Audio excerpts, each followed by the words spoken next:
on to Tank Davis next. So, take it away, Carl. Early hours of Sunday morning, another win for Tank Davis. A very impressive win. Now, Orkan, I know from your Twitter comments that you watched this fight, so I'm going to come to you first. So, give us your thought on Tank. I have to disappoint you. I was up all night, but I watched the Puerto Rico card that I had on my DAZN subscription. Okay. So I got and not paid for the pay-per-view. I got your tweets mistaken. So, Daz, did you watch the fight? Yeah, but I have watched a lot of parts of the fight. So what you killing me for then? But I didn't pay for it. So don't say that. So you have seen the majority of the fight. Would that be fair? Yes. Okay, so I'll edit that first bit out then, because obviously I'm not sure what you're on about. So give us your thought on the fight. I think Martin was of that I have seen on the fight. I think Martin was good. Was a good opponent for him, but Tank always breaks down the opponents. And then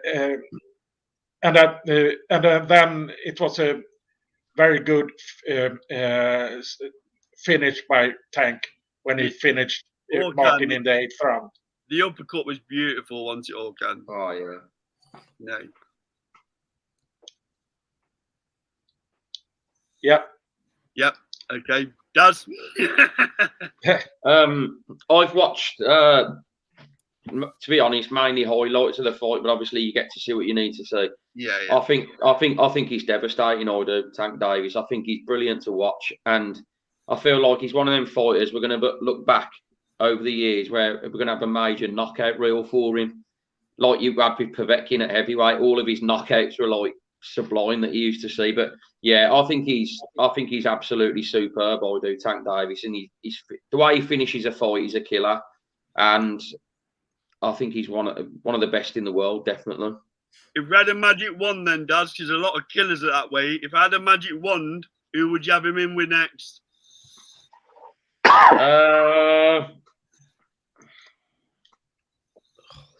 Don't know, to be honest. Who would you go for? Who would you? People laugh at. I quite like the Pitbull Cruz fight. I quite like the way he's everything coming forward, and he's going to ask for as long as it lasts. He's going to ask Tank some questions. You've got your obvious one, Roma, Shakur Stevenson. I was going to say Shakur Stevenson. Yeah, that'd be a great fight. But I think what you need with someone with Tank Davis, it's one of them where you look at him like, how do you beat him? He's a very, very, like, you look at certain fighters and think, oh, you need this to beat this fighter. But he is one of them fighters, I think. How do you beat him? Because he's got everything for me. He can box. Shakur might keep him on the outside. I think that's the only chance you've got. Keep him at range if you can. Hard task. Yeah, that's it. I mean, for me, I think he could go unbeaten. I think he's that good. I'll come to Harrison next then. So, Harrison, over to you. You've come to me last. I'm the only one who watched the fight, and legally as well. Just for further measure. Hold on a minute. That's a strong statement. They might have watched it on YouTube highlights on PBC. Wow. Wow. Did you order PBC on Prime? I did, yeah. Okay. Legally. So, Harrison, I'll just drop the word allegedly in that for you, okay? Before Gavin starts drawing up the legal papers. That's good of you. What did you ask again? So, just break the fight down for us, and where would you take him next? A lot of credit has to go to Frank Martin. That's where you have to start with this, because not a lot of people had him as sort of just a punching bag for Tank for the entire time that he was in there. But for those first couple of rounds, he did have success. Now, I know that Tank obviously builds into his fights, and he very much like Floyd used to be, will give away the first few rounds to really take that super analysis in. But Frank Martin had a lot of success. I don't get excited for anyone more in the States now than I do for a Tank Davis fight. I think the whole promotion and the build around him And then when the show itself is on and when he's boxing, it's given me that sort of Mayweather-esque buzz that I used to get when I was younger. And there is just something so incredibly elusive and exciting about him.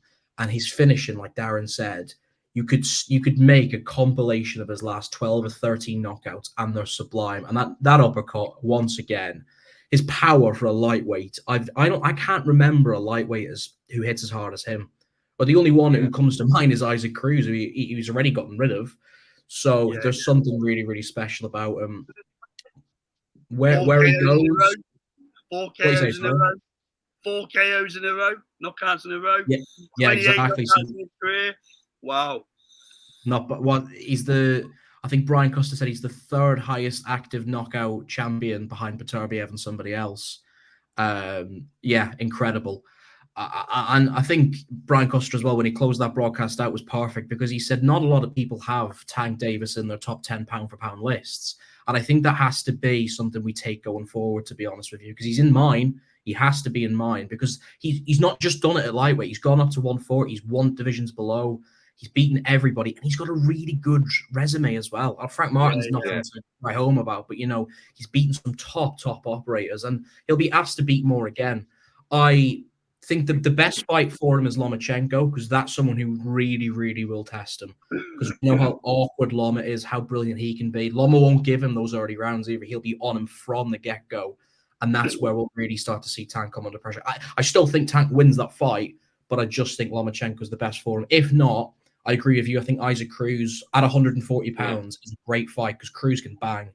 And I think that's a really good rematch. But I think it makes more sense at super lightweight, to be honest. You know, one thing that struck me as well, Iverson, because I also watched it live and legally, I might add, is how humble he was in the post-fight press conference.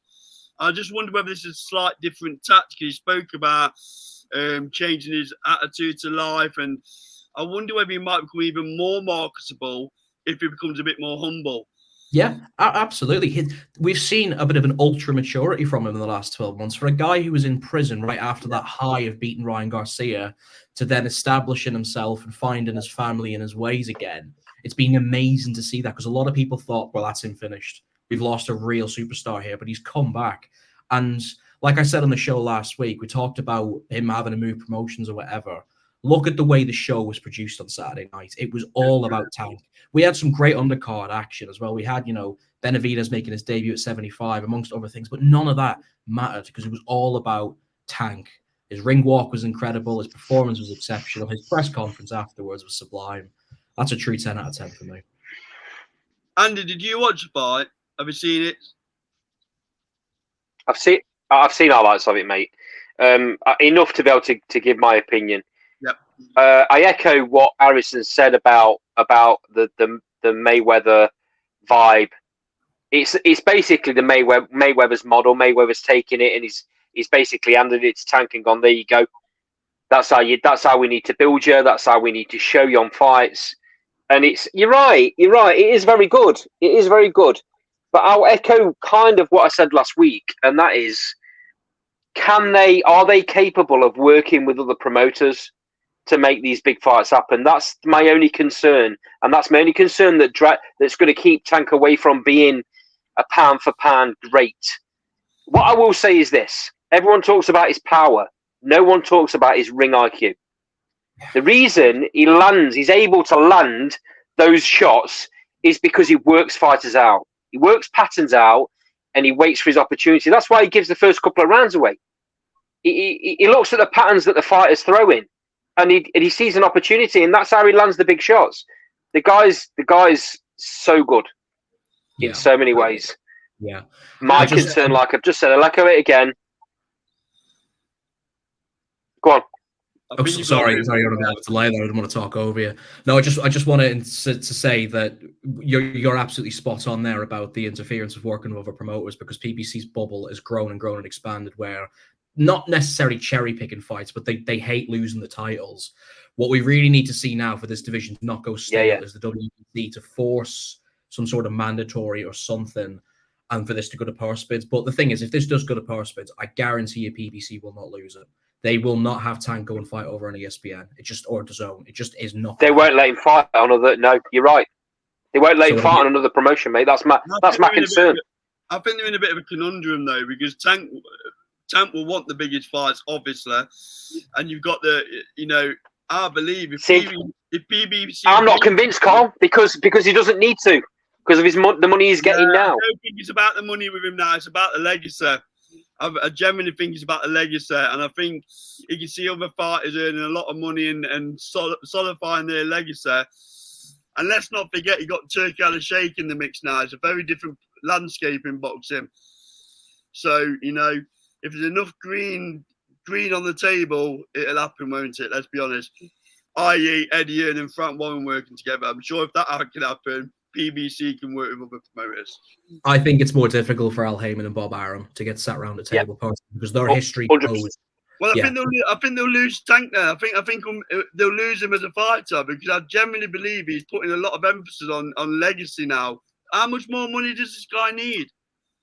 No, you're right. It's not about money for him, and like Top Rank won't have to offer him a money deal. They'll have to offer him something that is right for him promotionally, where they're guaranteeing him you're going to fight this person first, this second, this third. Sort of like we've seen those deals plenty in the past. Like Bivol was promised. Do you really think that Tank Davis is going to allow them to step in his way if they want him to fight on a Riyadh season for God knows, against a legacy-defining fight? Do you really think Tank will allow them to stand in his way?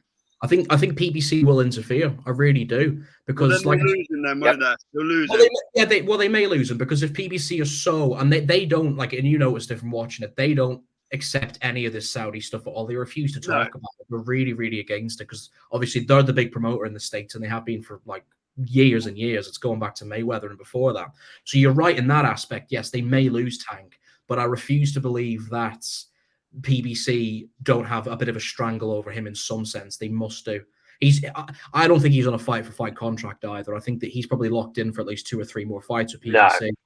So I just think that we're going to have to go way too down the line to lose Tank to Saudi, personally. Yeah, well, let's see how it plays out. Because I believe PBC will end up working in collaboration with Saudi, because he'll get left behind if not. That's the truth of it.